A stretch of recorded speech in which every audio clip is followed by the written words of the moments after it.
வள்ளிமலை ஸ்ரீ சச்சிதானந்த சுவாமிகள் அருளிய வேல்மாறல் மகா மந்திரமும் அதன் விளக்கமும். வேல்மாறல் 10ஆம் பாடல்.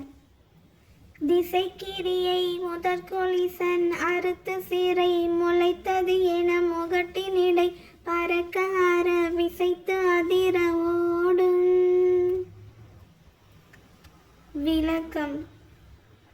கொலிசாயுதத்துடன் விளங்கும் இந்திரன் முன்னொரு காலத்தில் திசைகளில் உள்ள மலைகளில் இருந்து அறுத்து தள்ளிய இறக்கைகள் மீண்டும் அம்மலைகளிடம் முளைத்து விட்டனவோ என்று ஐயுறும்படி அண்டத்தின் உச்சியிலே அளவிலா வேகத்துடன் எல்லா உலகங்களும் அதிர்ச்சியுற்று நடுங்கும்படி விரைந்து செல்லும் சக்தி வாய்ந்த வேலாகும்.